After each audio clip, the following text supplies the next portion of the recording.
Hola a todos y bienvenidos a Biblioteca Resumida. Aquí encontrarás los mejores resúmenes de libros, perfectos para aquellos que aman la lectura, pero que no siempre tienen el tiempo para leer cada página. Si te gusta el contenido, no olvides suscribirte al canal para no perderte ningún resumen. Vamos a empezar. Resumen de El ocaso de la democracia de Anne Applebaum. Capítulo 1. Nochevieja. La autora comienza recordando la fiesta de Año Nuevo de 1999 en Chowielin, una casa restaurada en el campo polaco. Allí, entre música en casetes, remolacha asada y fuegos artificiales chinos, se reunieron más de 100 personas, periodistas, diplomáticos, políticos y viejos amigos. Todos compartían una visión común de Europa. Creían en la democracia liberal, el libre mercado y el futuro europeo de Polonia.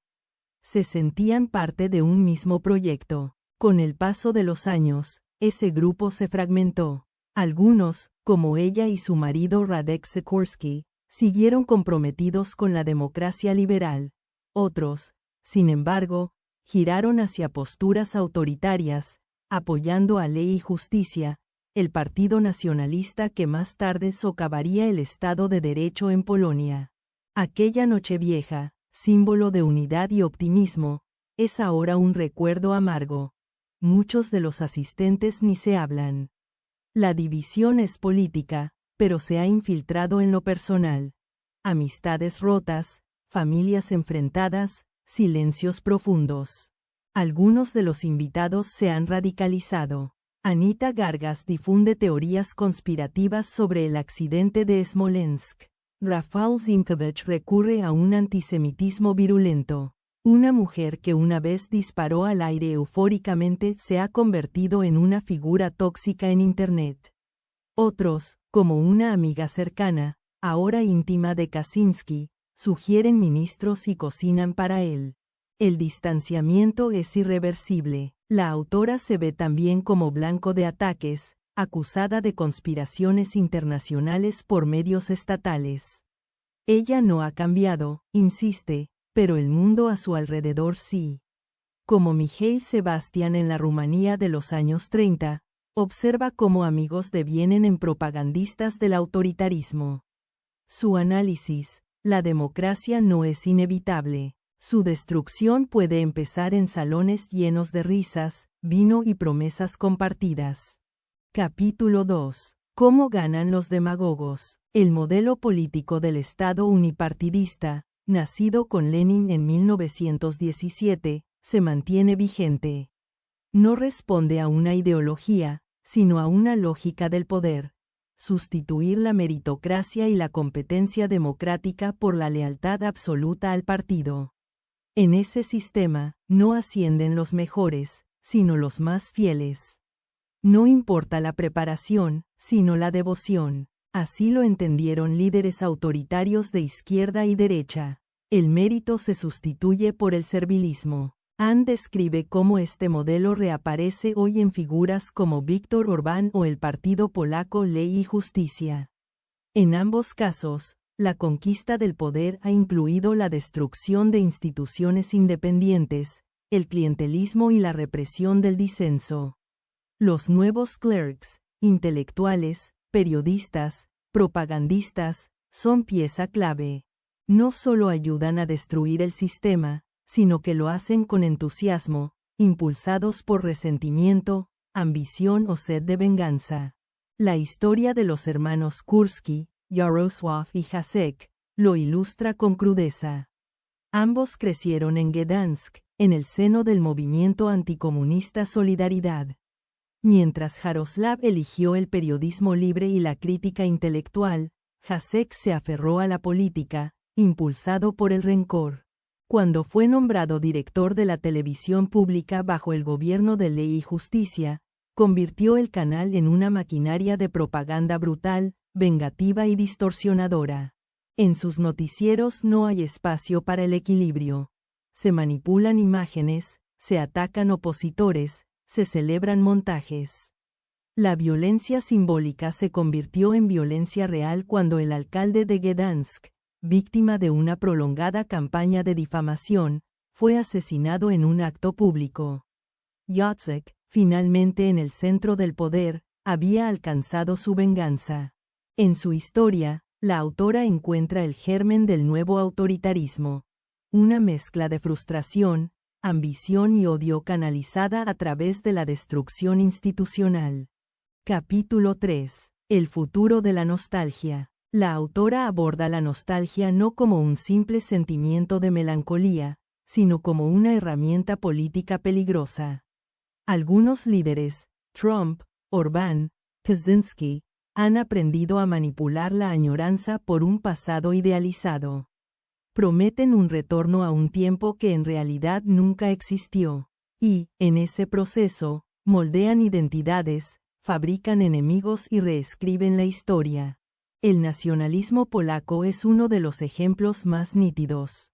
Kaczynski ha promovido una narrativa donde Polonia es víctima eterna, siempre traicionada por élites liberales, por la Unión Europea, por enemigos internos. La idea de recuperar la soberanía esconde un profundo deseo de exclusión. No se trata de un amor por la patria, sino de una constante necesidad de señalar al otro. Esta nostalgia política se manifiesta también en los ataques al feminismo, a las minorías sexuales y a los migrantes. La autora lo conecta con una búsqueda de identidad. En tiempos de incertidumbre, algunos se aferran a símbolos rígidos de pertenencia. La Iglesia Católica, con sus sermones cada vez más combativos, alimenta esa tendencia. El discurso ya no es solo moral, sino político. Los enemigos se multiplican. En esta parte del libro, Applebaum se adentra también en el papel de la cultura. Observa cómo las instituciones culturales, museos, escuelas, medios, han sido transformadas en campos de batalla ideológicos. El arte moderno es reemplazado por arte nacionalista. Los libros incómodos son silenciados. La memoria se convierte en arma. Pero lo más inquietante, sostiene, es que muchos de los que promueven esta distorsión eran antes liberales. ¿Qué cambió? ¿Fue el contexto, la oportunidad, o siempre estuvieron allí, esperando el momento? No hay respuesta sencilla. Lo que sí es evidente es que la nostalgia mal dirigida puede ser tan destructiva como el odio.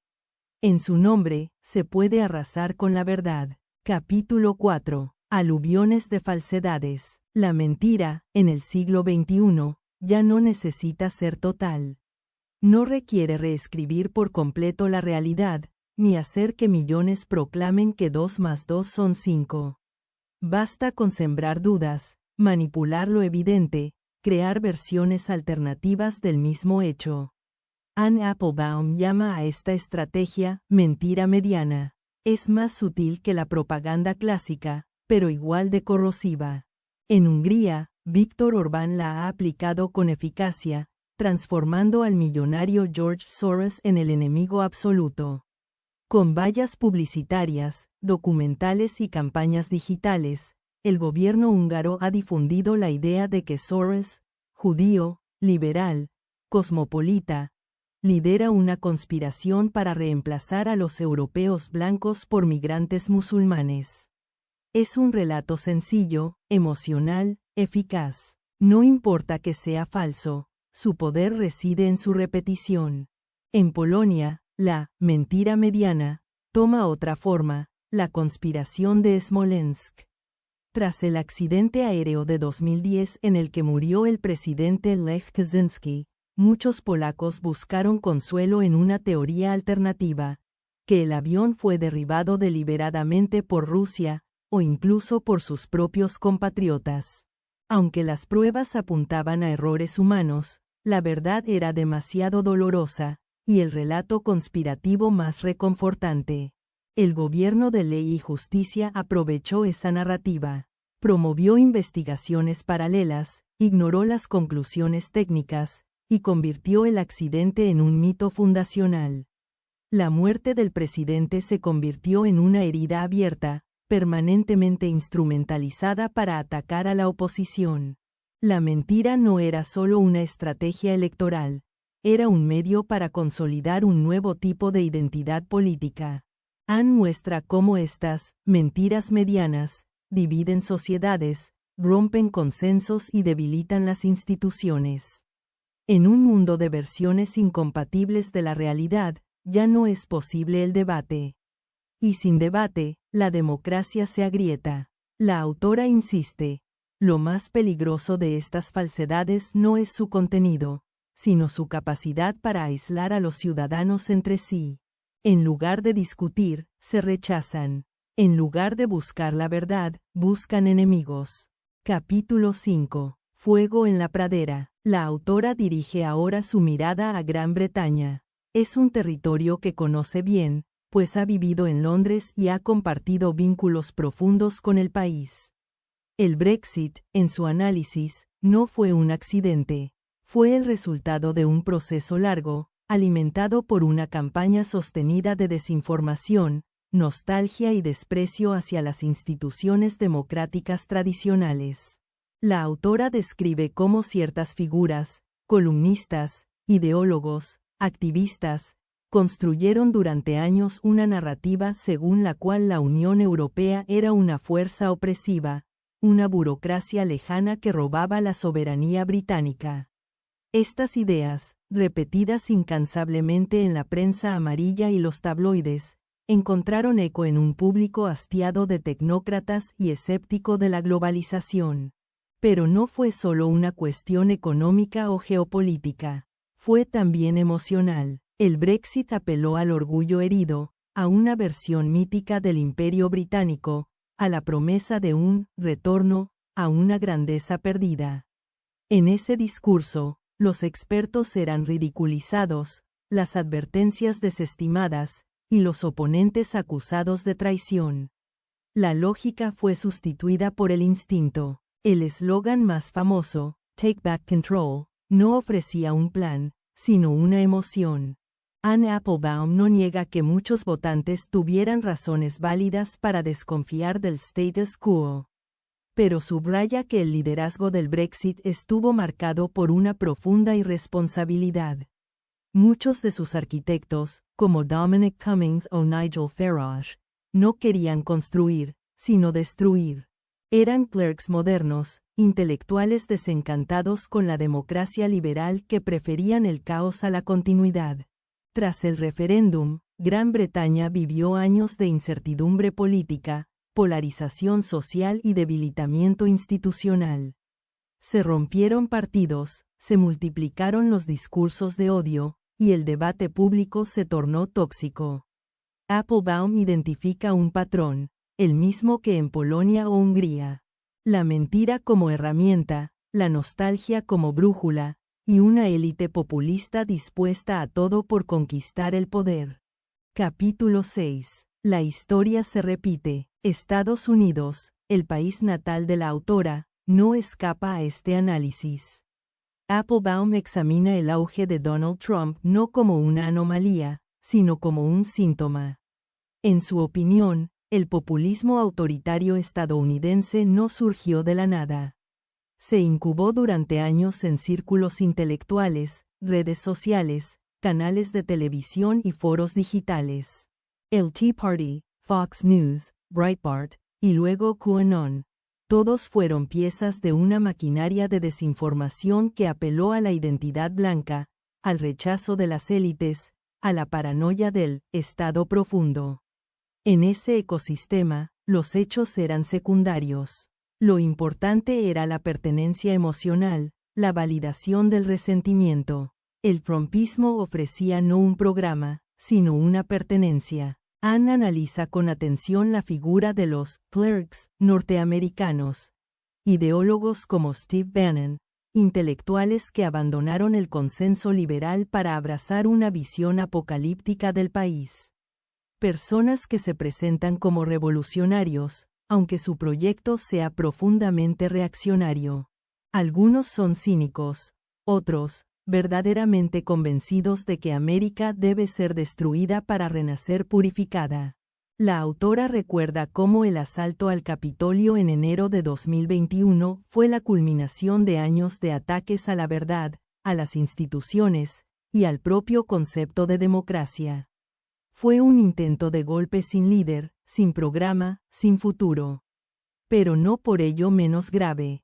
Mostró que la erosión democrática puede acabar en violencia, incluso en el país que se proclama guardián de la libertad. El libro cierra con una nota de advertencia, pero también de responsabilidad. La democracia, dice Anne Applebaum, no muere solo por las acciones de los autoritarios.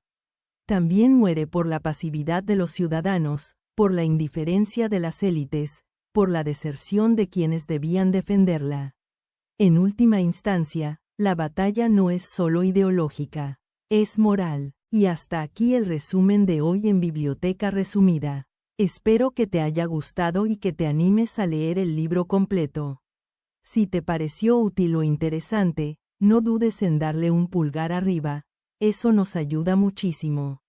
También te invito a suscribirte al canal para que no te pierdas los próximos resúmenes. Gracias por vernos y hasta el próximo libro.